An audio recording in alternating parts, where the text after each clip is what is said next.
system.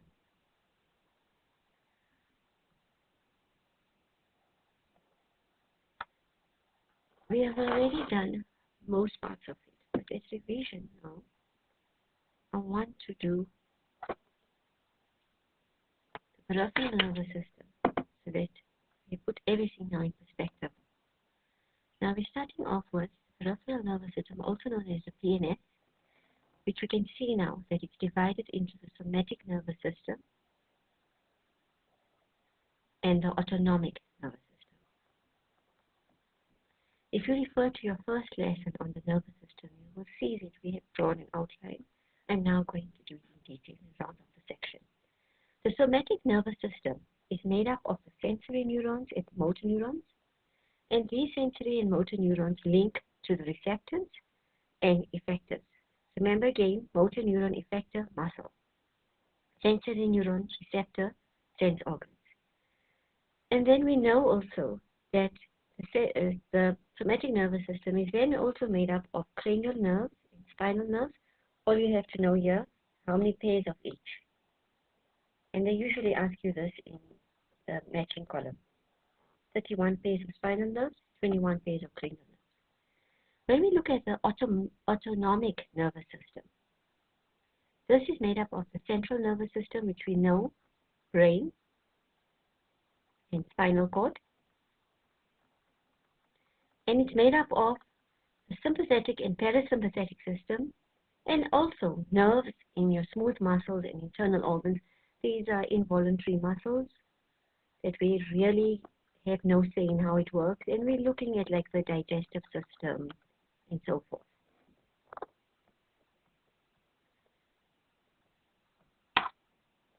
So let's go to the autonomic nerve. The autonomic nervous system is divided into sympathetic and parasympathetic, and I just want to give you a scenario here, how to remember this, so you don't have to by heart it or rote learn it. Come into life science class, to my class after lockdown. And the first thing I say to you is, good morning, my beautiful people. Take out a pen and a page, put your books away, and take out a pencil as well. Immediately. What goes to your head? Test. First day. Can this be possible? So what happens to your system? Immediately your autonomic nervous system kicks in. It feels sorry for you. Therefore, remember the word sympathetic. It feels sympathy for you. Your heart rate starts increasing. Your blood pressure increases. See how easy to remember. It inhibits digestion because at that point, the last thing that you're thinking about is food. That's normal children, right? Last thing you're thinking about is what's been sold at the tuck shop. It reduces appetite. Your pupils dilate. You get a nice shock. Your pupils are open. Okay? And we can even say that glucose, it releases glucose in the bloodstream. So I'm going to say glucose level increases.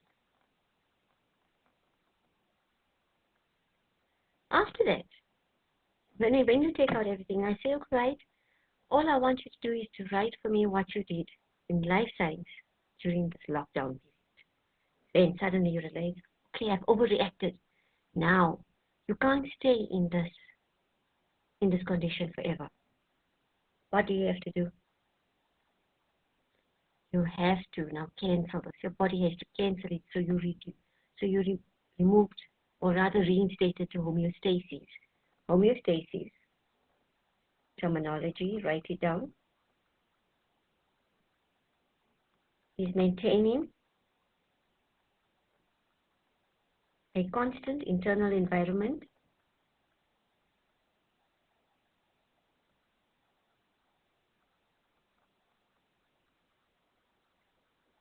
irrespective of changes.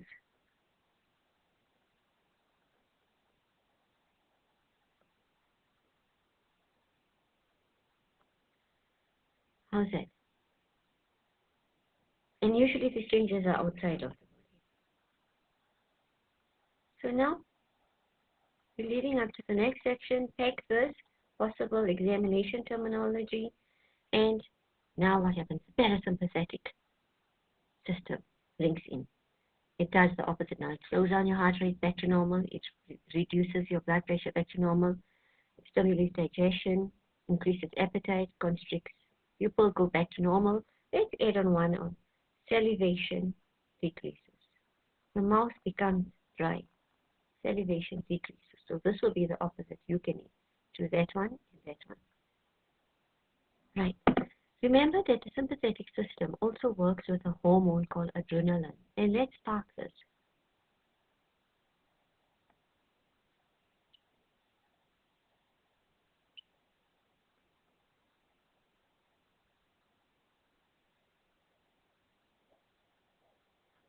Adrenaline.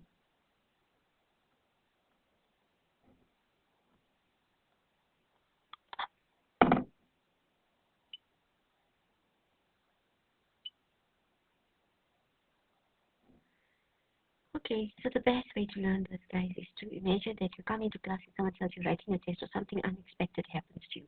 Immediately, the sympathetic system is kicking, and it won't stay like that forever. Once things are normalized, your body has to go back to homeostasis, and the parasympathetic system kicks in.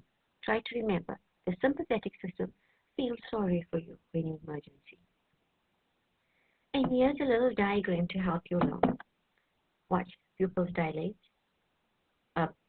Sympathetic pupils dilate, they become big, inhibits salivation, increases heartbeat, relaxes airways, and there's nice things to remember here, relaxes bladder, or you feel like, I have to go to the toilet now, I can't manage.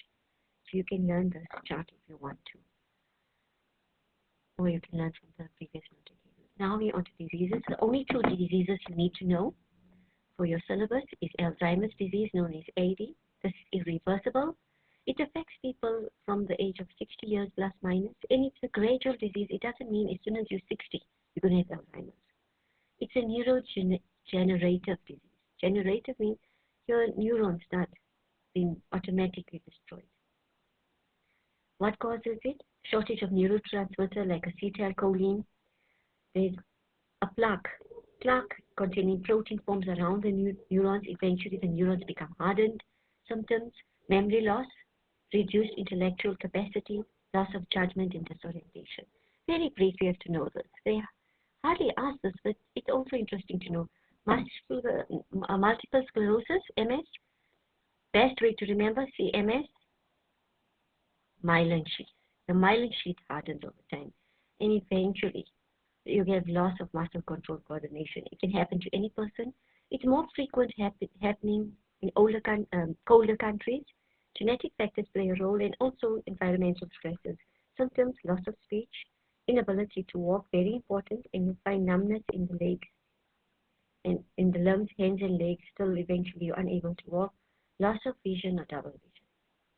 All right, guys, go through this again, and I will post questions on WhatsApp on the section. Have a good day. Love you all. Make me prouder than what I am. Thank you.